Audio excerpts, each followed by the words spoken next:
a gente abre espaço, sempre nesse horário, para uma entrevista, para a gente trazer um convidado, uma convidada, adquirir conhecimento, saber de novidades. E hoje conosco o diretor científico da Associação Médica Brasileira, José Eduardo Dolci. Doutor José Eduardo, bom dia, tudo bem? Muito bom dia a você, a todos os seus ouvintes. Estamos à disposição para conversarmos um pouco sobre o assunto.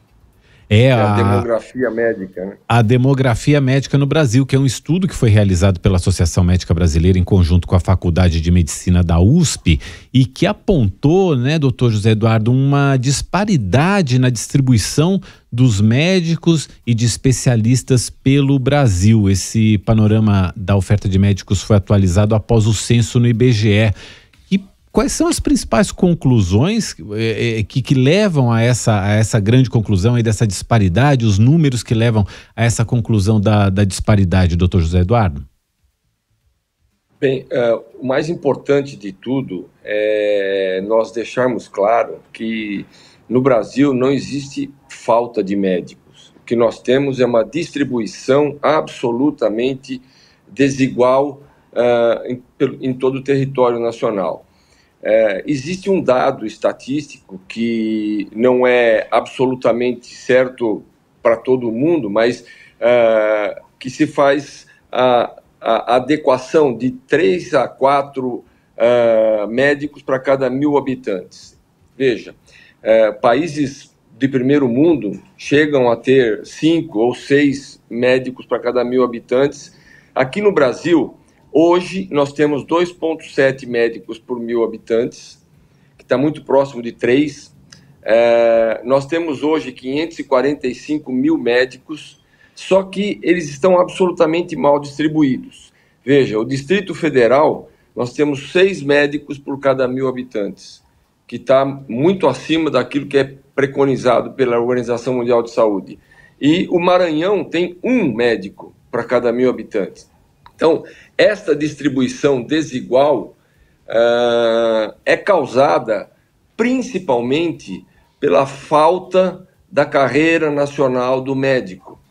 Da mesma maneira que nós temos a carreira de promotor, de juiz, de delegado, de procurador, nós, a classe médica, tem pedido há anos, há décadas, para que se crie a carreira nacional do médico.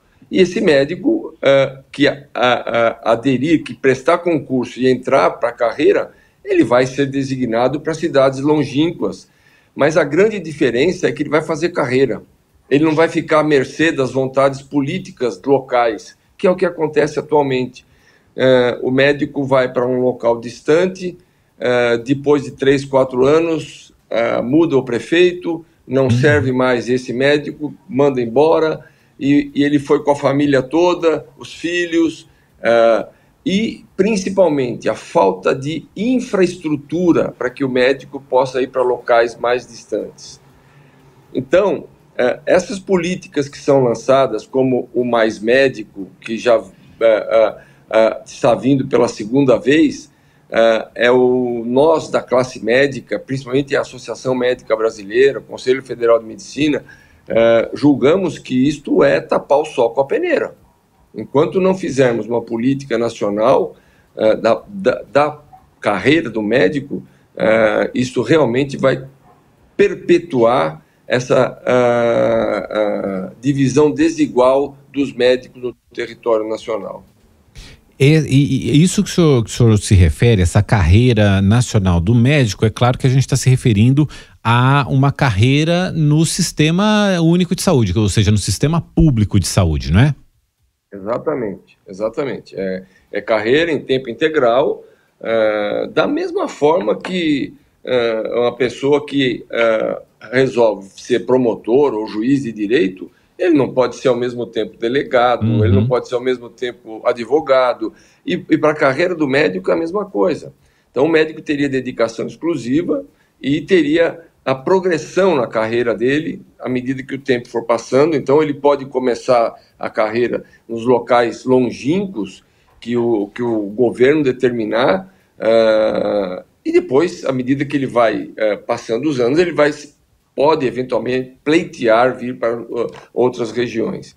Mas eu acho importante também frisar que tem se falado muito que há uma defasagem de especialistas no Brasil. E por isso há necessidade de se ampliar a formação de especialistas. Isso também é um equívoco. Na verdade, nós temos sim uma defasagem entre o número de estudantes cursando medicina e os médicos fazendo residência médica. Mas isso, novamente, é porque a concentração de vagas está nos locais onde os médicos querem ir. Olha esse dado estatístico. 70% dos médicos brasileiros, portanto, dos 545 mil médicos, estão em 24% do território onde tem mais população. Isso realmente denota a má distribuição, né? É totalmente errado, porque o médico, ele não se fixa, isso tem um trabalho feito pelo professor Mário Schaeffer da USP, ele não se fixa onde ele faz a faculdade de medicina. O médico se fixa onde ele faz a residência médica. Isso é interessante. Isso gera essa diferença de local onde o médico vai ter a sua moradia e, portanto, desenvolver o seu trabalho, que são os grandes centros onde ele realmente consegue.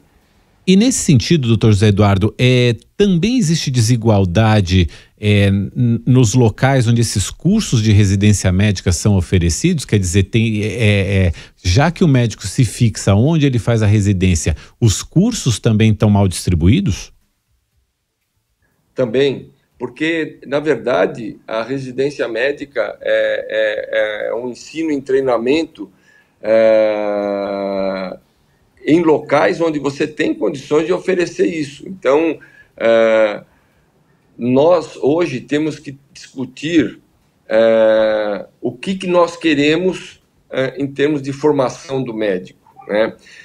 Infelizmente, a abertura indiscriminada de escolas médicas no Brasil tem proporcionado a formação de profissionais de uma forma muito inadequada.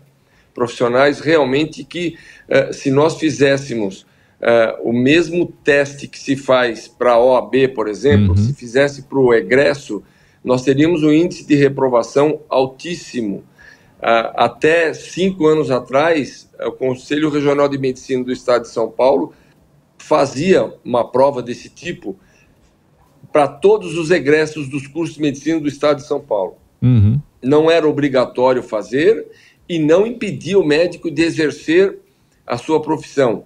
Mas o que a gente observava naquele período? Foram 10 anos desse exame final, que menos de 50% tinham aprovação mínima, que era uma nota 6 para poder exercer a medicina.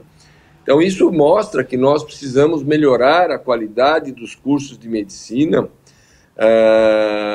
e que a abertura indiscriminada de escolas médicas, como nós estamos vendo, vai proporcionar ainda mais um desequilíbrio entre o médico recém-formado e o médico que faz a sua especialização, que faz a sua residência.